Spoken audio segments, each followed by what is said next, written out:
Ice cream তো আমরা কত রকমভাবে বানাই, তবে এই সহজ পদ্ধতিতে একবার আইসক্রিম ট্রাই করে দেখুন।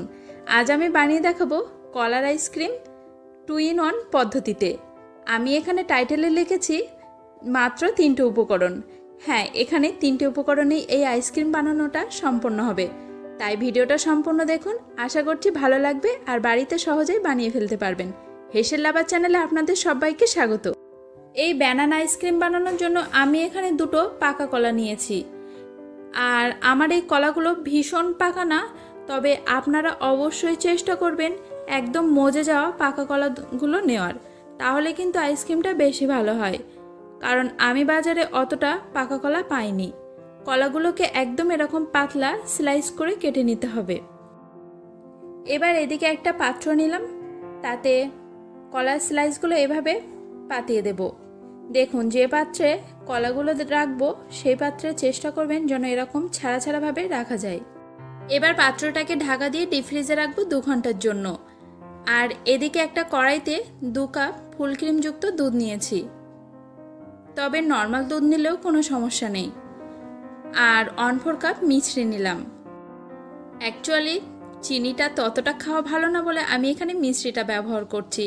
আপনারা কিন্তু চিনিটা অবশ্যই ব্যবহার করতে পারেন। গ্যাসের আঁচ হাই রেখে প্রথমে দুধটাকে ভালোভাবে ফুটিয়ে নেব, তারপর মিডিয়াম টু হাই রেখে জাল করে নেব 15 থেকে 20 মিনিট।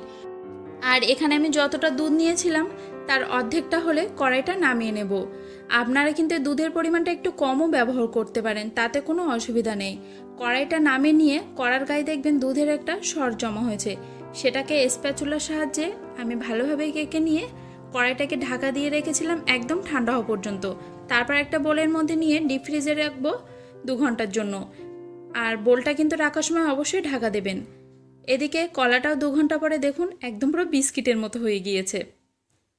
আর যে দুধটাকে ডিপে রেখেছিলাম সেটাও এরকম ক্রিম মতো হয়ে গিয়েছে। এটা কিন্তু বেশি জমানো যাবে না। এরকম অবস্থায় এটাকে নিয়ে এবার আমি একটা মিক্সার গ্রাইন্ডারের মধ্যে কলা আর দুধটা দিয়ে দিলাম, দিয়ে খুব ভালোভাবে ব্লেন্ড করে নেবেন।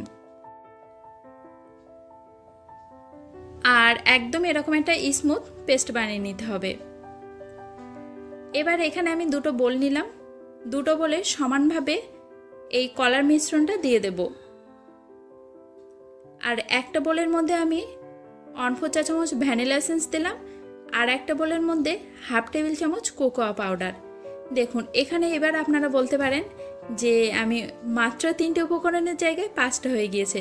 অ্যাকচুয়ালি ভ্যানিলা এসেন্স আর কোকোয়া পাউডারটা অপশনাল, তবে 2-in-1 বানানোর জন্য আর টেস্টটা বাড়ানোর জন্য আমি এখানে 2 রকমভাবে বানাচ্ছি।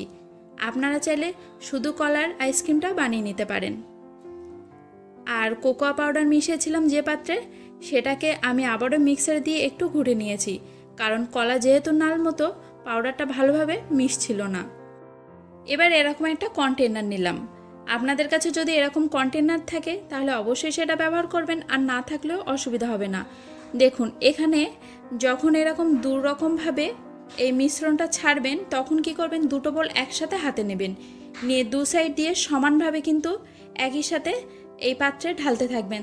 তাহলে দেখবেন 2 সাইড দিয়ে সমানভাবে মিশ্রণটা পড়েছে। ব্যাস, ডিপ ফ্রিজে রাখলাম সারা রাত্রের জন্য। আর তারপর মোটামুটি ওই টাইম 7-8 ঘন্টা রাখলেই চলবে। বার করে নিলাম, তৈরি হয়ে গেল আমার 2-in-1 পদ্ধতিতে কলার আইসক্রিম। কেমন লাগলো অবশ্যই কমেন্টে জানাবেন। এটা কিন্তু খেতে দারুণ হয়েছিল, তাই একবার হলে বাড়িতে ট্রাই করবেন। ভালো লেগে থাকলে আমার চ্যানেলটিকে অবশ্যই সাবস্ক্রাইব করবেন আর পেজটিকেও ফলো করে দেবেন। এই গরমের দিনে কিসের রেসিপি আপনারা দেখতে চান আমাকে জানাবেন, আমি চেষ্টা করব আপনাদের সাথে সেটা শেয়ার করার জন্য। দেখা হবে পরবর্তী নতুন কোনো ভিডিও নিয়ে।